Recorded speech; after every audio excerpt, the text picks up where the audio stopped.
French President Macron has tweeted his full support for security forces hours after a police officer was attacked in Paris.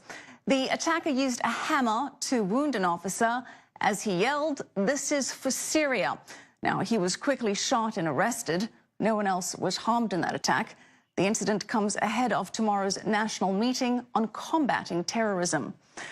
And in London, police named the first 2 victims in the attacks that left at least 7 dead over the weekend. They also named the 3rd suspect, a man once investigated by authorities. Correspondent Ariel Reshef has more on who and his alleged accomplices were. This 27-year-old said to be the leader of the trio of terrorists behind Saturday's ruthless rampage. Karam Butt featured in a documentary on Britain's Channel 4 called The Jihadis Next Door. Because he's white and he's English, he can go, but all of us that were just praying, we have to stay. He was the center of a probe in 2015, but British authorities concluded he was not a threat. We always ask ourselves, well, should we have known? Could this have been prevented? Butt and his accomplices, Rashid Redouan and Youssef Zagba, plotted their attack for months. The final trigger, a message from ISIS inciting violence during the holy month of Ramadan. The 3 carried out their sordid plan on Saturday, mowing down and stabbing 7 people to death, wounding nearly 50. It's a wave of terror. This spate of attacks really shows what the UK and Europe more broadly are up against, with all of the individuals who are radicalized and prepared to carry out this type of attack, at least inspired by ISIS. Today, a moment of silence for the victims and heartbreak for their families. Me as a person, I'm extremely angry. But because I've been with James, I know that I can't let anger win. And that's Ariel Reshef reporting there. For more, let's bring in Judy Jasser. He's the founder and president of the American Islamic Forum for Democracy, and he joins us from Phoenix, Arizona. Judy, good to have you with us. An attack in Paris. The man who attacked an officer at the Notre Dame Cathedral said, "This is for Syria." He's believed to be an Algerian student. What is your reaction? Well, again, I think as you and I have spoken before, this month of Ramadan is sadly, for most of us, it is a time of self-reflection, of atonement, of humility, of trying to improve ourselves. For the jihadists, it's their time of trying to get to heaven and do whatever they need to fulfill the vicious, barbaric goals of ISIS. So to them, France has been leading, as has the UK, some of the operations against ISIS. And they're getting squeezed in Raqqa and in northern Iraq, especially in the last 6 weeks. This is why they put out that viral message through their networks to tell people to do whatever they can. And as you can see, most of these are not sophisticated operations. The one in London was. The cell ended up having a number of concentric circles that were operating, and that's why there were 3 involved, if not more. But this one in France is another one. We're going to see more of these, sadly, as we do every year.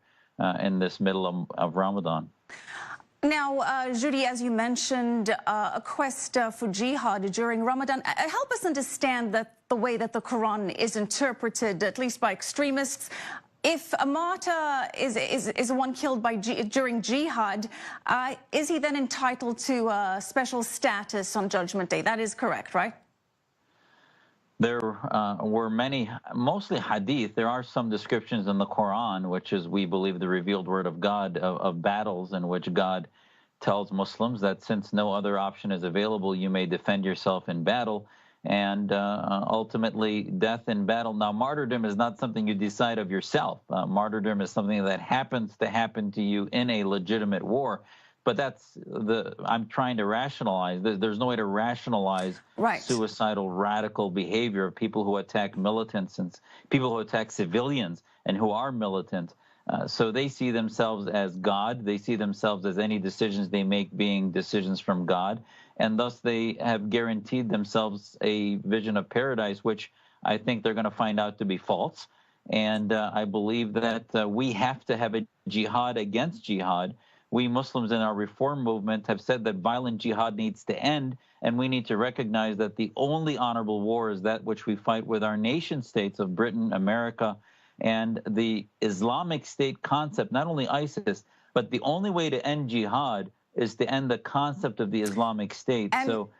And Judy, to your point, we do have imams across the UK now refusing to give these terrorists the proper burial as dictated by Islamic law. The question is, if a jihadist isn't buried properly, does that, according to the religion or according to their belief, impact the way that they may reap the benefits of the afterlife? And could that be a way to tackle at least one part of the ideological issue? Well, it tackles a very small portion, and I think the message is a good message to send to the whatever Islamists. As we saw these guys, as you showed in the clip, they were operating publicly and were well known wolves to the counterterrorism community and Homeland Security. So it's good to send them a message that they can't even get a burial. Now, ultimately, who cares how they're buried? And I hope my message, though, to you is that these 130 imams are not going to absolve themselves of their own responsibility in radicalizing our communities by saying they're not going to bury these guys, because we saw this in Lashkar in India, where the Mumbai bombers could not find a place to be buried. So it sends a good message, but it doesn't absolve them of the radicalization process. Okay, thank you so much. We're going to have to leave it there. Dr. Judy Jasser. Now, coming up on the show, the economy takes a backseat to terrorism in the UK's election. But first, the latest headlines from our headquarters in Tel Aviv.